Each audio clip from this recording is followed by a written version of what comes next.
હા માતા, બોલો ને, શું કામ છે? તારું પિંક રંગનું સ્વેટર લઈ આવ, ધોઈ નાખું. અને સોક્સ પણ લેતો આવજે. અને હા, દીદીનું રેડ કલરનું ફ્રોક લેતો આવજે. તું આ શું બોલે છે? ગુજરાતી અને અંગ્રેજી ભાષાની ખીચડી બનાવે છે. મને તો કાંઈ સમજાતું જ નથી.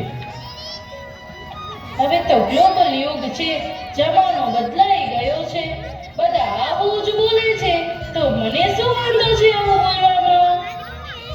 એની તો મૂળ વાત છે, બધાને પશ્ચિમી સંસ્કૃતિનું ભેટું લાગ્યું છે. તો આપણી સંસ્કૃતિનું શું? આપણને આપણી સંસ્કૃતિનું રક્ષણ તો કરવું જ પડશે ને. પણ અંગ્રેજી વિના તો હવે કઈ ચાલે એમ જ નથી. અરે સાંભળ તો ખરી, અંગ્રેજી બોલવાની ના નથી. અંગ્રેજી બોલવું ખૂબ જરૂરી છે. જ્યાં જરૂર હોય ત્યાં ચોક્કસ બોલવી જોઈએ. પરંતુ જ્યાં પોતાની માતૃભાષાથી કામ થઈ શકે એમ હોય ત્યાં માતૃભાષાનો જ ઉપયોગ કરવો. નો મમ્મી, આ મારું પિંક રંગનું સ્વેટર. હું તો પિંક રંગ એટલે કયો રંગ થાય તે શોધતો જ રહી ગયો. એટલે તો પિતાજી કહે છે કે માતૃભાષામાં બોલો તો અમે ઝડપથી સમજી શકીએ. સારું બેટા, હવેથી એમ. બેટા આદ્યા, તમે શું કરો છો? દાદીમાં, અમે રમકડા અને ડોલ રમી રહ્યા છીએ. દાદીમાં, ડોલ એટલે શું તમને ખબર છે? હા, ડોલ એટલે પાણી ભરવાની ડોલની વાત કરો છો. ના દાદીમાં, ડોલ એટલે અંગ્રેજીમાં ઢીંગલી થાય. બાળકો, તમે અંગ્રેજી શબ્દો અને ગુજરાતી શબ્દો વચ્ચેનો તફાવત જાણો છો? હા દાદા, અમને અમારા વિદ્યાલયમાં ગુજરાતી અને અંગ્રેજી શબ્દોનું જ્ઞાન આપવામાં આવે છે. સારું બાળકો. બોઢા, સાંભળો છો? હવે આજકાલના છોકરા તો શું ને શું બોલે છે. ડોલ ને ડબલા ને એ તો કઈ સમજાતું જ નથી. ડોસી, હવે તો જમાનો બદલાઈ ગયો છે. આજકાલના બાળકો તો વધારે અંગ્રેજી જ બોલે છે. પણ આપણે અને આપણા બાળકો માતૃભાષામાં જ વાત કરીશું. ઓહો, એવું છે બધા? ફક્ત માતૃભાષાની વાત નથી, આ સાથે ભોજનમાં પણ આપણે આપણા દેશની વાનગી વધુ પસંદ કરવી જોઈએ.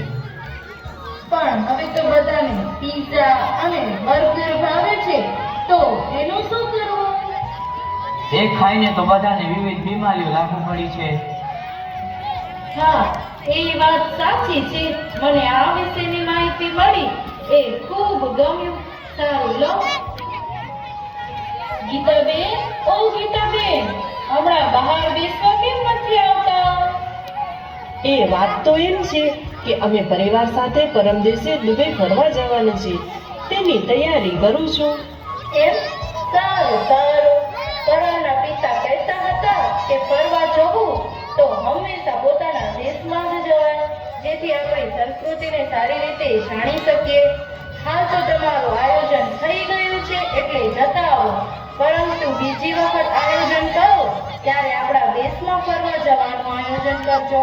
હા, ચોક્કસ. હવે તો બધાને બાલી, સિંગાપુર, થાઈલેન્ડ જવું ગમે છે એમ ને? હા, આપણી બાજુવાળા ગીતાબેન પણ દુબઈ ફરવા જાય છે. દુબઈથી કેટલીક વસ્તુઓ ખૂબ સારી મળે છે, તો મને મંગાવવાની ઈચ્છા થાય છે, તો મંગાવી લો. ના, વિદેશી વસ્તુઓનો ઉપયોગ ન કરાય. વિદેશી વસ્તુઓનો ઉપયોગ કરવાથી આપણા દેશને આર્થિક નુકસાન થાય. એવું આપણાથી કેમ કરાય? એમ? એ તો હું જાણતી જ નથી. હવેથી હું કોઈ પણ વસ્તુ ખરીદીશ એ સ્વદેશી વસ્તુઓ હશે તેવા પ્રયત્નો કરીશ. ખૂબ સારું. તો સૌ ગ્રામજનો આપણે સૌ આપણા દેશની વસ્તુઓની ખરીદી કરીએ, આપણા દેશની ભાષા બોલીએ, આપણા દેશનું ભોજન જમીએ, આપણા દેશમાં જ ફરવા જઈએ અને આપણા દેશનો જ પહેરવેશ રાખીએ.